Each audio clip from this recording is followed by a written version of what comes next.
पुन्हा एक डहाणू पोलीस स्टेशनला दाखल झाला होता. नेमकं काय प्रकरण आहे? पुढचं कसं त्याचा तपास सुरू आहे? डहाणू पोलीस स्टेशनचा सीआर नंबर 130/26 यामध्ये बलात्कार आणि पोक्सो अशा पद्धतीचा गुन्हा दाखल होता. याच्यामध्ये आरोपीला टेक्निकल ग्राउंडवरती इलिगल अरेस्ट यावर सोडण्यात आलं होतं.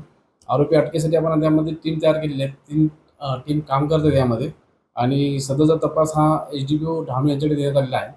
यापूर्वीचे जे तपासी अधिकारी होते यांच्यावरती सुद्धा कारवाई करण्यात आलेली आहे आणि या प्रकरणात आपला पुढील तपास चालू आहे. सर, लव जिहाद प्रकरण असल्याचे समोर आलेलं आहे. आज डहाणू पोलीस शहर बंद आहे. नेमकी काय प्रकार काय असेल?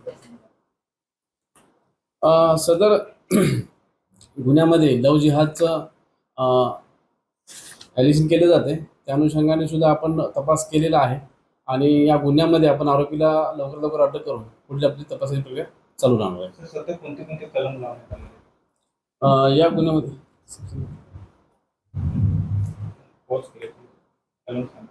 त्या गुन्ह्यामध्ये BNSचे कलम 64(2) M 69, 74, 75, 130, 123, 351(2) याप्रमाणे पोक्सोचे सुद्धा कलम 4, 8, 12 सह ॲट्रॉसिटी कायदा कलम 31W 1, 2, 3, 2, 5 याप्रमाणे या कलमांचा समावेश आहे. यामध्ये गंभीर स्वरूपाचा गुन्हा दाखल आहे. म्हणजे दोन्ही विशेष कायदे यामध्ये आहेत. पोक्सोचाही आहे आणि ॲट्रॉसिटीचा कायदा आहे. त्यामुळे आरोपींवरती आपल्याला कडक कारवाई करण्यात येणार आहे.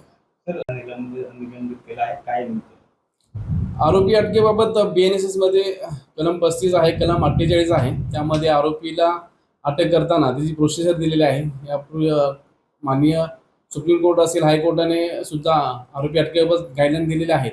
त्या गाईडलाईनच्या अनुषंगाने आरोपीला अटक करताना तपासी अधिकाऱ्यांनी त्यांना सूचना देणं, त्यांना लेखी माहिती कळवणं हे कलम 48 मध्ये आहे.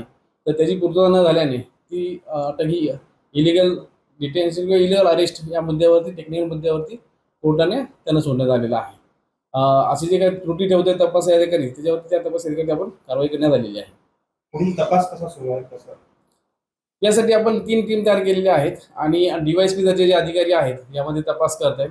त्यांनी या गुन्ह्याचं गांभीर्य तेवढंच घेतलेलं आहे आणि यामध्ये विविध अँगल सुद्धा जे मुद्दे उपस्थित केलेले आहेत तर प्रत्येक मुद्द्याच्या अनुषंगाने सविस्तर आणि सखोल तपास करण्यात येईल.